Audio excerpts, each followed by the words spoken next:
ஏன் அது வீட்டுல இருந்து விரட்டிடுவாங்க இவ்வளவு இருக்கு. என்னன்னு ஓ வாசல்லையே உட்காந்து டொக்கு டொக்குன்னு இடிச்சுட்டே கிடப்பேன். நாடா கொண்டாங்க போ அவன் தள்ளி விடுவாங்க இவ்வளவு.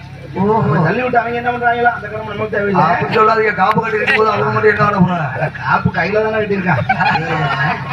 அது நான் அதுக்கு சம்மந்தம் இல்லை. சரி சரி ஆனா இன்னைக்குதான் ஆத்தா மாதிரி இவ்வளவு கூட்டம் வந்திருக்கு. ரொம்ப சந்தோஷம் ஆத்தா. ஆத்தா உங்க பாதத்துல தொட்டு நமஸ்காரம் பண்ணிக்கிறேன். அப்படி சொல்லுங்க. இன்னைக்கு வந்து உட்கார்ந்து இருக்கீங்கன்னா ஆச்சரியம். ஏன் உங்களை வாங்க வாங்க நம்ம கூப்பிடுறோம்னா தாய்மார்கள் மேடைக்கு முன்னாடி வந்து உட்கார்ந்தாத்தா இந்த இடத்துக்கு மங்களகரம் கிடைக்குமா, லட்சுமி கடாட்சம் இருக்கும்டா. அதுக்காகத்தான் உங்களை வாங்க வாங்கன்னு கூப்பிடுறது, வேற ஒண்ணும் இல்ல.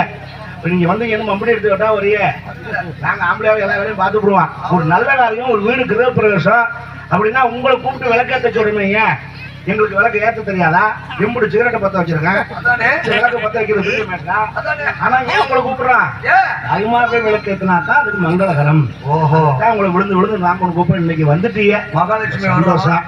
அதுக்கு என்ன காரணம்னா பாவம் அவங்களை குறை சொல்ல முடியாது மாப்பிள்ள.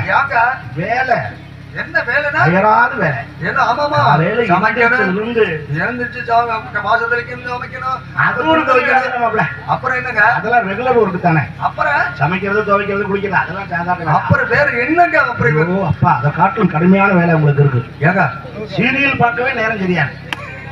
24 மணி நேரம் டிவி முன்னாடி தான் மும்பையால் போறா இருக்கு. காலையில வேக வேகமா சமைக்கிறாங்களே, ஏதோ வேலைக்கு போவான்னு பார்த்தா அது இல்ல. சமைச்சு மூடி வச்சுட்டோம்னா அவங்க போட்டு திணுக்குறாங்க, நமக்கு பிரச்சனை இல்லை, உட்காந்து டிவி பார்ப்போம். என் முண்டாட்டிலாம் கண்ணீருங்க மூலியமா உட்காந்து பாக்குறான். அடிச்சு முடியலா? நான் எந்த காலத்துல அடிச்சேன்? அதானே நான் கேட்டேன், நீ சந்தோஷமா இருக்கணும் 10 வட்டிக்கு பணம் வாங்கி டிவி வாங்கி வச்சிருக்கேன், என்ன மயத்துக்கு அழுகுற? என்ன இந்த பிள்ளைய போட்டு பாடாப்படுத்துறாங்க. யாருக்கு அந்த பிள்ளைய? அந்த கதையில வர்ற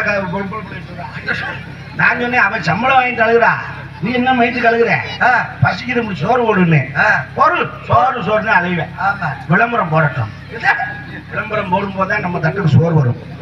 சோத்தை போட்டுட்டு குழம்பு ஊத்துறாம கரண்டி உள்ள விடுவா, விளம்பரம் முடிஞ்சு வரும். அப்புறம் அடுத்த விளம்பரத்துக்கு தான் குழம்பு. இது வரைக்கும் குழந்தைங்க கிடக்கணும். நமக்கு கஞ்சி ஊத்துறது அந்த விளம்பரதாரர் தான். அவன் இல்லைனாலும் நமக்கு சோறு அடிக்காது. என்னை பத்தி ஆத்தா இன்னைக்கு அதை கூட தியாகம் பண்ணிட்டு வந்து உட்கார்ந்துருக்கீங்க. மறுபடியும் உங்க காலில் ஒரு வட்டம் வந்து கும்பிடுறேன். ஓஹோ நல்லபடியா போட்டு பாருங்க அப்படின்னு சொல்லி நாகத்தை எப்படி பார்க்கணுங்கிறது உங்களுக்கு தெல்ல தெளிவா எடுத்து சொல்றேன். சொல்லட்டுமா? கண்ணாலினாரு கட்ட பார்த்து